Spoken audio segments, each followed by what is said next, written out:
말씀의 제목은 하나님의 약속하심입니다. 바벨론에 의해서 예루살렘이 함락이 되고 이 성전이 파괴가 되었죠. 그리고 이스라엘 민족이 그토록 자부심을 가지던 다윗의 왕조는요, 이제 저물어 가고 있습니다. 심지어 선민이라고 여기던 이스라엘 백성들은요, 모두 포로로 잡혀가게 되었습니다. 이때 이들이 얼마나 좌절하고 절망했겠습니까? 이때 이들에게 주어진 그런 질문들이 있었을 것입니다. 첫 번째로는 어떻게 하나님을 믿고 하나님의 성전을 보여했던 이스라엘, 이 남유다가 멸망을 할 수 있는가? 이것이 아마 그들의 가운데 있었던 질문이었을 것입니다. 더 나아가 이러한 질문이 그들에게 있었을 것입니다. 하나님이 자신들에게 하신 약속이 있는데 이제 그 약속이 깨진 것인가? 하나님께서 오래전 믿음의 조상 아브라함을 통해 약속하셨던 그 약속의 말씀이 이제는 더 이상 유효하지 않은 것인가? 그러한 질문들이 이 바벨론 포로로 끌려갔던 그들에게 있었을 것입니다. 근데 그러한 상황 가운데 있음에도 불구하고 하나님께서 예레미야를 통해 꾸준히 말씀하시는 것이 무엇입니까? 심지어 오늘 말씀, 우리가 나눈 말씀에서도 말씀하시는 것이 있습니다. 하나님께서는 여전히 그 약속을 잊지 않으시고 변함없이 이루어 가신다는 사실입니다. 하나님께서 예레미야를 통해서 끊임없이 이 좌절하고 절망하고 있는 저 포로로 끌려갔던 이스라엘 백성에게 끊임없이 이 이야기를 해주고 계시다는 것이지요. 요즘 시대에 약속이라는 단어를 사용하는 것이요, 굉장히 어려워진 것 같습니다. 이 시대에는 약속을 하고 돌아서면 그 약속이 아직까지 지켜지나요? 그렇지 않죠. 그 약속이 깨어진 것을 보게 됩니다. 의리도 사라지고 사람들과의 신의도 사라져 버린 이 사회 가운데 약속에 대해서 이야기를 한다면요, 굉장히 순진한 사람 취급을 받습니다. 또 굉장히 약속에 대해서 이야기한다면 뜬구름 잡는 소리와 같이 여겨지곤 하죠. 그런데요, 우리 성경을 보십시오. 성경이 무슨 말씀입니까? 온통 하나님의 약속으로 가득한 말씀이 바로 이 성경책이라는 것입니다. 하나님께서 약속을 하시고 성취를 하십니다. 하나님께서 또 약속을 하시고요, 우리와 맹세를 하시고 또 그 약속을 성취해 나가시는 것이 바로 이 성경의 말씀이라는 것이죠. 근데 그 맹세가 깨지는 순간이 있습니다. 약속이 깨어지는 순간이 있습니다. 언제입니까? 오직 인간이 죄악된 교만과 욕심이 일어났을 때 그 하나님의 약속이 깨어지는 것을 보게 된다는 것이죠. 오늘 우리가 함께 나눌 것이 바로 그러한 말씀입니다. 먼저 약속을 깬 것이 바로 이스라엘 백성이었습니다. 하나님께서 수많은 예언자를 보냈지만 깨닫지 못하고 그 죄악을 범죄했던 이스라엘의 그 범죄함 때문에 약속이 깨어지게 되고 바벨론의 침략을 당해 멸망하게 되었던 이스라엘이었습니다. 하지만 그 이스라엘이 겪었던 절망과 좌절 속에서 하나님은요, 하나님의 약속은 여전히 깨어지지 않았다. 너희가 돌아오기만 한다면 여전히 그 약속은 지속된다는 희망과 위로의 메시지를 선포하는 것이 바로 오늘 우리가 읽은 예레미야의 말씀이라는 것입니다. 오늘 함께 이 말씀을 나눌 때 우리가 그것을 깨닫고 그것을 바라보길 원합니다. 무엇이냐? 여러분에게 약속하셨던 하나님, 그 하나님의 약속을 다시 한번 깨달으시길 원합니다. 그 하나님을 이 시간 만나시길 원합니다. 그리고 오늘 함께 이 말씀을 나눌 때 여러분에게 약속하셨던 그 약속을 따라서 걸어가시는 우리 성도님 되시길 간절히 축복합니다. 오늘 두 가지로, 그렇다면 하나님의 약속 두 가지에 대해서 함께 나누게 될 텐데, 첫 번째는 무엇이냐? 하나님의 약속하심 첫 번째는 계속해서 이어지는 약속입니다. 첫 번째, 계속해서 이어지는 약속입니다. 15절의 말씀입니다. 그날 그때에 내가 다윗에게서 한 공의로운 가지가 나게 하리니 그가 이 땅의 정의와 공의를 실행할 것이라. 아멘. 나라가 망해가고 있는 이때입니다. 근데 이때 예레미야에게 하나님께서 말씀하시길 다윗에게 한 공의로운 가지가 나게 할 것이다 라고 이야기를 하십니다. 여기서 이 공의로운 가지는 무엇입니까?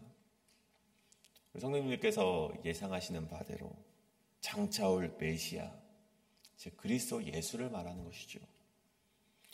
근데 이 말씀은요, 오늘 한 번만 한 것이 아니라 계속해서 하나님께서 예레미야를 통해서 계속해서 보내신 말씀이었습니다. 오늘 예레미야 33장인데요. 우리 10장 전에 예레미야 23장에 보면 이런 말씀이 있습니다. 여호와의 말씀이니라 보라 때가 이르리니 내가 다윗에게 한 의로운 가지를 일으킬 것이라. 그가 왕이 되어 지혜롭게 다스리며 세상에서 정의와 공의를 행할 것이다. 그날에 유다는 구원을 받겠고 이스라엘은 평안히 살 것이며 그의 이름은 여호와 우리의 공의라 일컬음을 받을 것임이라. 아멘.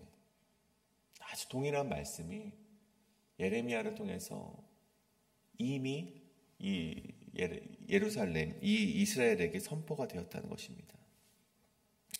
즉 우리가 알지 못하는 그때, 그날에 한 의로운 가지가 나게 될 텐데, 즉 메시아, 즉 구원자, 왕이신 그가 오게 될 텐데 그가 세상을 공의와 정의로 다스리게 된다는 말씀이죠. 그런데 오늘 정확하게 이 예수 그리스도라는 말이 나오진 않았습니다. 다윗의 한 공의로운 가지가 날 것이다 라는 말이 나와 있죠. 근데 이 말씀의 비밀이요, 누가복음 1장에 가서 그 비밀이 밝혀지게 되는데 누가 메시아인가, 누가 왕인가, 이 비밀이 이 누가복음 1장에 이렇게 기록이 되어 있습니다. 보라 내가 잉태하여 아들을 낳으리니 그 이름을 예수라 할 것이요 그가 큰 자가 되고 지극히 높으신 이의 아들이라 일컬어질 것이요 주 하나님께서 그 조상 다윗의 왕위를 그에게 주시리니 영원히 야곱의 집을 왕으로 다스리실 것이요 그 나라가 무궁하리라. 아멘. 그러니까 예수 그리스도가 다윗의 왕위를 잇는, 이 망한 줄만 알았던 이스라엘의 왕위를 잇는 왕으로서 오신다는 말씀이 바로 이 누가복음의 말씀이라는 것입니다. 그 예레미야의 약속이 누가복음에 와서 성취가 되는 것을 우리가 보고 있는 것이죠. 이것이 바로 하나님의 약속이라는 것입니다. 북이스라엘이 우리 722년에 멸망을 하게 되고 또 남유다 역시 바벨론에 의해서 멸망해 가면서 그 서사가, 그 약속이 끝나는 듯 보였습니다. 하나님의 약속이 저물어가는 것처럼 보였습니다. 하지만 예레미야를 통해서 다시 한번 선포된 약속을 하나님은 이루셨고요. 누가복음에 와서 성취가 되었다는 것입니다. 그런데 예레미야의 선포를 보십시오. 여기서 끝이 아닙니다. 오늘 말씀 18절을 한번 보시길 원합니다. 내 앞에서 번제를 드리며 소제를 사르며 다른 제사를 항상 드릴 레위 사람 제사장들도 끊어지지 아니하리라 하시니라. 여러분, 이스라엘을 향한 약속이 끊어지지 않기 위해서는요, 왕만으로선 되지 않습니다. 다윗의 왕위만 이어지는 것으로는 되지 않는다는 것입니다. 제사를 드린 제사장도 끊어져서는 안 됩니다. 왜냐하면 이스라엘은 제사장의 나라이기 때문입니다. 왕이 공의와 정의로 이 땅을 통치하면요, 반드시 죄인이 생겨나게 됩니다. 그리고 그 죄인은요, 어떻게 해야 됩니까? 속죄함을 받아야 되죠. 그 속죄함을 위해서 필요한 것이 반드시 제사장이 있어야 된다는 것입니다. 그렇다면 하나님이 약속하신 그 나라의 제사장은 누구입니까? 이 역시 성취된 것을 보게 됩니다. 하나님의 제사장을 끊이지 않게 하겠다는 그 약속이 신약에 와서 성취가 됐는데 히브리서 9장의 말씀입니다. 제가 읽겠습니다. 그리스도께서는 장래 좋은 일의 대제사장으로 오사 손으로 짓지 아니한 것 곧 이 창조에 속하지 아니한 더 크고 온전한 장막으로 말미암아 염소와 송아지의 피로 하지 아니하고 오직 자기의 피로 영원한 속죄를 이루사 단번에 성소에 들어가셨느니라. 아멘. 누가 제사장입니까? 예수 그리스도가 우리의 대제사장이 되셔서 죄인의 영원한 속죄를 이루신다는 것입니다. 예수 그리스도께서 우리의 왕으로 오시고 메시아로 오시고 대제사장으로 오셔서 우리의 죄를 단번에 속죄하신다는 것입니다. 이것이 바로 끊어지지 않고 계속되는 하나님의 약속, 이스라엘을 향한 하나님의 신실하신 약속이라는 것입니다. 그리고 이 약속은요, 예수 그리스도를 통해서 깨어지지 않는 약속으로 단단히 맺음이 되었다는 것이죠. 여러분, 오늘 이스라엘을 보십시오. 뭐 하나 희망이 있겠습니까? 오직 그들에게 있는 것은 절망과 낙담과 죽음이 그 앞에서 도사리고 있습니다. 하지만 그 절망과 낙담과 죽음 속에서도 이들에게 소망이 있는 이유가 무엇입니까? 하나님께서 그들에게 약속을 하셨고 그것은 반드시 이루어진다는 그 약속의 성취가 있기 때문에 이 이스라엘 백성에게 여전히 소망이 있다는 것입니다. 여러분, 우리가 이 땅을 살아가며 절망이 있고 낙담이 있고 죽음이 도사리고 있지만 우리가 소망을 가질 수 있는 이유가 무엇입니까? 하나님께서 여러분에게 약속을 하셨고 그 약속은 반드시 성취될 것이기 때문입니다. 여러분, 그것을 잊지 않고 그 약속을 반드시 하나님께서 이루어 가실 것이라는 것을 믿으며 걸어가시는, 오늘도 그 믿음에 따라서 걸어가시는 우리 성도님 되시길 간절히 축복합니다. 이것이 첫 번째, 계속해서 이어지는 하나님의 약속입니다. 그렇다면 두 번째는 무엇인가? 두 번째는 약속의 굳건함입니다. 하나님의 약속하신 두 번째, 약속의 굳건함입니다. 20절 말씀입니다. 여호와께서 이같이 말씀하시니라. 너희가 능히 낮에 대한 나의 언약과 밤에 대한 나의 언약을 깨트려 주야로 그때를 잃게 할 수 있을진데. 하나님께서는요, 자신의 약속의 굳건함을 예를 들으십니다. 어떻게 예를 드시냐? 20절에 낮과 밤의 예를 들어서 이야기를 하시죠. 낮에 대한 언약과 밤에 대한 언약. 무엇이요? 낮에는 밝히 태양이 떠올라 밝히 비치우고 밤이 되면은 어두워지는 것이 당연한 이 자연의 이치인데, 그 낮과 밤이 깨어진다면 나의 약속도 깨어질 것이다. 이게 무슨 말입니까? 낮과 밤의 언약이 존재하는 한 나의 약속은 영원히 깨지지 않는다는 것입니다. 세상 사람들이 볼 때 이미 이스라엘이 회복될 수 없는 지경까지 이르러 망해버린 국가처럼 보였습니다. 이러한 상황에조차 하나님의 약속은 여전히 굳건하다는 것을, 이 낮의 언약과 밤의 언약을 통해서 굳건하다는 것을 예레미야를 통해서 그들에게 선포하셨다는 것입니다. 심지어 22절을 보십시오.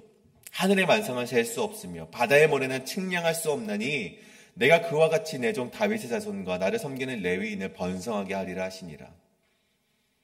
여러분, 이 말씀이, 이 약속이 어느 말씀과 비슷합니까? 아브라함에게 하셨던 약속과 비슷하지 않습니까?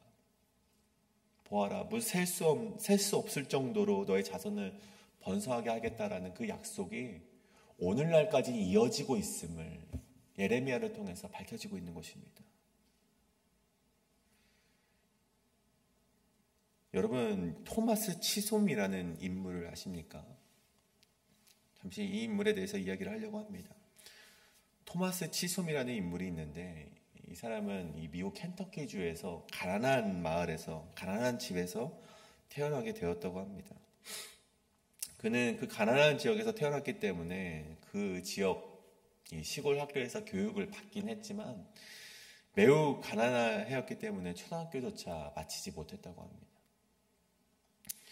그런데 그럼에도 불구하고 이 지식에 대한 열망으로 인하여서 독학으로 열심히 공부를 했고 16살이 되었을 때 그는 선생님으로서, 교사로서의 직위를 갖게 되었다고 합니다.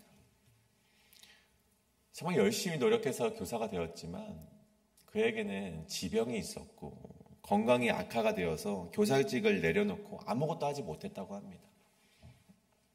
그렇게 아무것도 하지 못하고 몸이 여의치 않아 쉬고 있을 때 한 부흥회가 있어서 그 부흥회를 참여하게 되었는데, 그 부흥회 가운데 예수 그리스도를 만나게 되고 그 예수님을 구주로 모시고 영접을 하게 되었다고 하죠.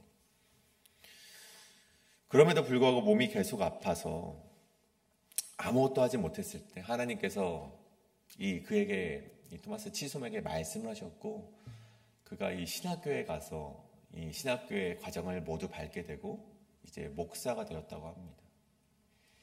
그렇게 이제 하나님의 뜻이 그렇게 있었으니 나는 이제 나음을 얻고 이제 목회를 할 수 있겠지라고 이제 마음의 굳건함을 가지고 있었는데 그의 건강은 여전히 어려움이 있었다고 합니다.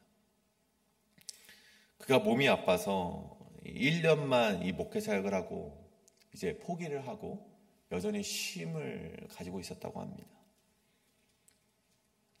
그가 이 교사직도 가졌지만 교사직도 아파서 할 수 없었고 예수 그리스도를 영접하고 이제 하나님의 뜻에 따라 살겠다라고 해서 목사가 되었지만 건강이 여의치 않아서 또 목사직을 놓고 쉬고 있다는 사실 가운데 좌절하면서 앞으로 어떻게 살아가야 하나 낙심하는 마음으로 성경을 읽고 있는데 그의 눈에 이 예레미야 애가 3장 22절의 말씀이 눈에 들어왔다고 합니다. 제가 읽겠습니다. 22절에 여호와의 인자와 긍휼이 무궁하심으로 우리가 진멸되지 아니함이니이다.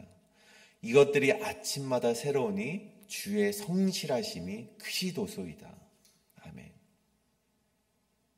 그가 낙심하고 절망하는 가운데 이 말씀이 들어온 것이죠. 이것들이 아침마다 새로우니 주의 성실하심이 크시도소이다.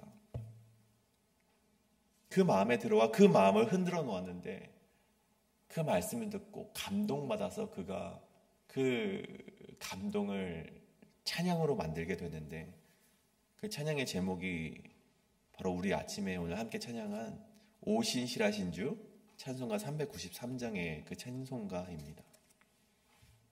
오신실하신 주 내 아버지여 주 나에 함께 하시니 두려움이 없습니다. 오신실하신 주, 오신실하신 주. 여러분 하나님께서는요 신실하심과 성실하심으로 그 약속을 우리와 하신 약속을 지켜나가신다는 사실입니다. 결국 이 토마스 치솜은요 그 건강이 회복이 되고 그가 오랫동안 장수하면서 정말 몇천 편이나 되는 우리 찬송가를 이 작곡을 했다고 합니다. 여러분 하나님께서는요 자신의 신실하심과 굳건함으로 약속을 지켜내시는데 날마다 그 자비와 궁휼하심으로 우리에게 그 은혜를 베풀어 주시는데 이것이 누구의 고백입니까? 이스라엘의 죄악과 심판을 보며 눈물로 목 놓아 외치는 예레미야의 고백이라는 것입니다. 너희가 너희의 죄악으로 심판을 당하지만 하나님의 신실하심과 궁휼하심으로 구원을 받게 될 것이다. 그렇게 사람들이 기피하고 사람들이 정말 싫어했던 그 선지자, 그 예언자 예레미야가 너희 다시 회복될 거야. 너희 다시 하나님의 궁휼하심으로 말미암아 다시 회복될 거야. 그 말씀을 전했다는 것입니다. 여러분 오늘 말씀의 결론을 내리고자 합니다. 제가 아까 말씀드렸듯 우리는 약속과 맹세가 너무 쉽게 깨어지는 사회를 살아가고 있습니다. 그래서 여러분 나에게 피해가 오기 전에 약속을 깨어서라도 이득을 볼 수 있다면 쉽게 깨어버리는 세상이 바로 우리가 살아가는 이 시대 아니겠습니까? 약속이 쉽게 깨지고 맹세가 쉽게 허물어지는 이 사회 모습 때문에 결국 하나님의 약속도 쉽게 깨어지는 것은 아닐까 우리가 의심하곤 합니다. 하지만 보십시오. 성경은요 말씀드렸죠. 온통 하나님에 대한 약속입니다. 하나님께서 약속하시고 하나님께서 성취하시는 것이 바로 이 성경의 말씀입니다. 하지만 약속이 깨어지는 순간은 단 한 번입니다. 인간이 교만했을 때, 인간이 죄악을 저질렀을 때 하나님으로부터 그 약속이 깨어지는 순간은 단 한 번도 없다는 것입니다. 여러분 약속을 지키는 것은요 굉장히 어렵습니다. 하나님은요 우리를 향한 약속이 깨어지지 않는데 우리는 그 약속을 자꾸만 깨어버립니다. 우리가 죄악되고 우리는 교만한 죄인이기 때문입니다. 그럼에도 성경에는요 그 약속을 지키고자 노력했던 많은 성경의 인물들이 있습니다. 노아를 보십시오. 성경에 기록되지 않았지만 얼마나 많은 사람들로부터 손가락질을 받았겠습니까? 얼마나 많은 조롱을 받았겠습니까? 하지만 약속을 지키고자 그 오랜 시간 동안 그 방주를 만들고자 했습니다. 요셉을 보십시오. 보디발의 아내가 그에게 모욕을 줍니다. 수모를 이렇게 겪게 하고 감옥에 갇히게 됩니다. 하나님의 자녀로서, 하나님의 그 백성으로서 자기는 거짓말을 할 수 없다는 것이죠. 다니엘과 그의 세 친구를 보십시오. 풀무불과 사자굴에 던져지는 수모를 겪게 됩니다. 다윗은요, 사울의 여러 창을 맞기도 했고, 엘리야와 엘리사는요, 이세벨의 칼을 마주하기도 합니다. 여러분, 하나님의 약속을 믿는다는 것은요, 하나님의 약속을 굳건히 믿고 걸어간다는 것은요, 이러한 수모를 겪는 것도 마다하지 않고 나의 십자가로 여기며 걸어가기를 다짐한다는 것입니다. 여러분, 결국 이들의 말로가 어떻습니까? 하나님의 약속을 믿는 믿음으로 그런 그 약속의 성취와 은혜를 맛보게 되었다는 것입니다. 그렇다면 하나님께서 왜 저들을 구약의 이야기 속 주인공으로 사용하셨습니까? 저들이 흠이 없기 때문입니까? 저들이 엘리트적인 요소가 있었기 때문에 그들을 주인공으로 세우셨습니까? 아닙니다. 저들도 부족합니다. 저들도 역시 연약하지만 그럼에도 불구하고 하나님의 약속을 굳게 믿었던 믿음이 있었기 때문에 그거면 된다는 하나님의 그런 말씀이었기 때문에 여러분, 연약해도 됩니다. 여러분, 우리가 부족해도 됩니다.